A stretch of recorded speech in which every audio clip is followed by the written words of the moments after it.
where it stops being so magical. Things are getting better and better for you, aren't they? He indeed was the life of the party, but partying was also the thing that extinguished his young life at the age of 33. The man who, despite his appearance, was popular for his energetic, somewhat acrobatic performances, the one, the only Chris Farley. Today, we will walk down a rainy and sad memory lane and talk about the unfortunate and horrible death of the comedy legend Chris Farley. Christopher Crosby Farley was born in Madison, Wisconsin on February 15, 1964. He had a big family where he was the middle child of 5 siblings. His father, Thomas Farley Sr., owned an oil company, and his mother, Mary Ann Farley, was a homemaker. Thomas and Mary Ann saw that Chris, from an early age, loved making people laugh. He had an outgoing personality and a knack for entertaining others. Chris was a model student. He attended Edgewood High School in Madison, where he excelled in both academics and extracurricular activities. Not only that, but Farley was a standout athlete, particularly in football and wrestling. He also found time to participate in drama club productions despite his many talents, showcasing his comedic talents on stage. This was where Chris saw that acting and comedy were the things he loved doing most. After graduating from high school in 1982, Farley went on to attend Marquette University in Milwaukee, Wisconsin. There, he continued to pursue his interests in acting and comedy, becoming involved in various theater productions and improv groups on campus. After graduating from Marquette University with a degree in communications and theater in 1986, Farley fully decided to give it a shot and go after a career in comedy. He joined the renowned Second City comedy troupe in Chicago, where he honed his improvisational skills and developed his signature style of physical comedy. He was a quick learner from a very young age, as we saw, so unsurprisingly, it didn't take long for him to become a standout performer at Second City, earning praise for his energetic performances and larger-than-life persona. Farley's talent caught the attention of television producers, and in 1990, he was hired as a cast member on the popular sketch comedy show Saturday Night Live. His performances on SNL catapulted him to fame, as he became known for his memorable characters such as Matt Foley, the motivational speaker, and his hilarious impressions of public figures like Tom Arnold and Newt Gingrich. We don't already have. We don't have anything left. It's like we ain't got nothing. It's like maybe I fired like 2 or like 500 people or something. He exploded onto the scene, achieving tremendous success very early into his comedy career.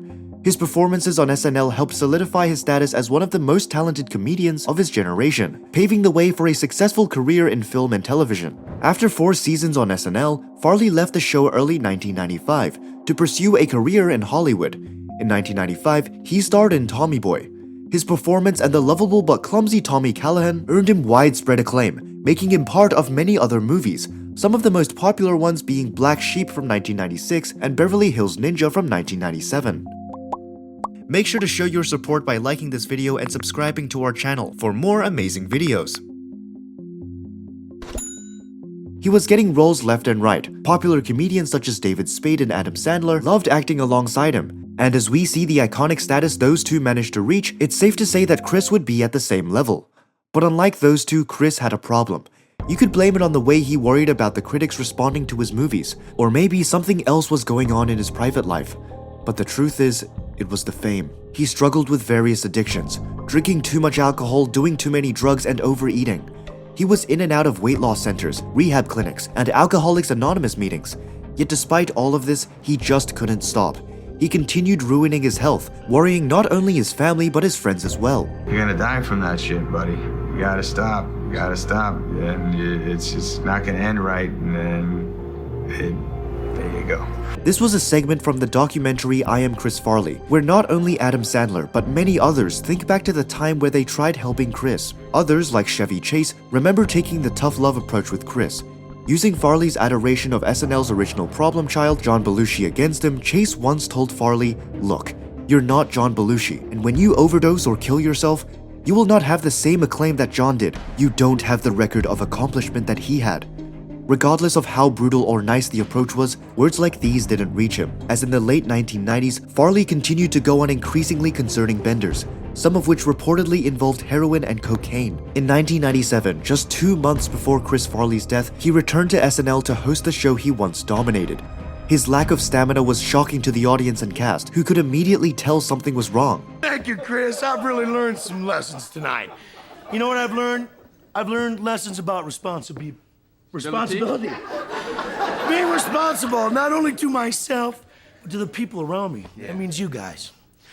I think it's time to quit goofing around. I think it's time to grow up, fellas. I want you to know everything's gonna be okay. All right. Okay. I'm the new Chris, okay, fellas?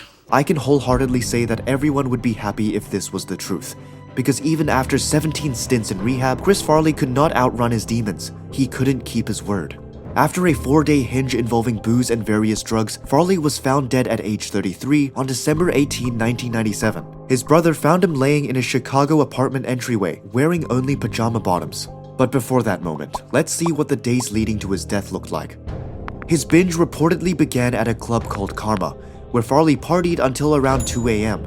Afterward, the party moved to his apartment. The next evening, he stopped by the 38th anniversary party for Second City. He was later spotted at a pub drinking and having his usual fun. The following day, he blew off plans to get a haircut, and allegedly spent time with a $300 per hour call girl instead. She later claimed that the star was more interested in her providing cocaine to him than anything else.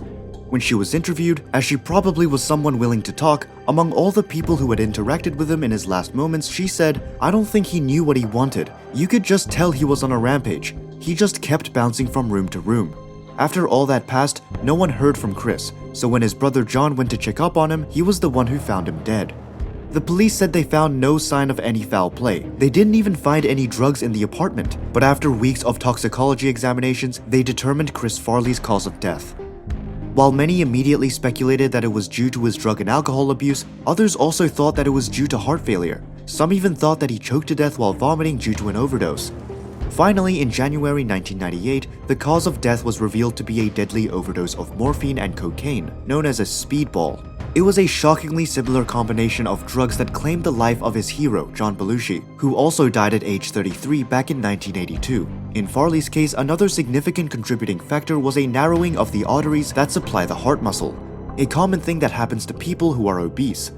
Blood tests also revealed an antidepressant and antihistamine, but neither of them contributed to Farley's death. Traces of marijuana were also found. However, alcohol was not. The man who had seemingly everything going for him when it came to his career. Someone loved and respected by many. He was truly a magical person, but as the star of the popular show Better Call Saul, Bob Odenkirk said, There's a limit to how wonderful it is to me. And that limit is when you kill yourself with drugs and alcohol. You know, that's where it stops being so magical. Despite the horrible way he left us, Chris is still beloved and remembered by many. Even after more than 20 years, his friends talk about him. David Spade opened up about the loss via an Instagram post. Heard just now that it was Farley's birthday today. Still has an effect on me and lots of people around the world. It's funny that I run into people now that don't know who he is. That's the reality of life moving on, but still shocks me a bit. The death of Chris Farley shows us that fame doesn't always bring the best out of you. It's more common that it brings out the worst. In this case, it brought out someone who loved and appreciated everyone except himself. Still seeing Chris in Beverly Hills Ninja always brings a smile to my face.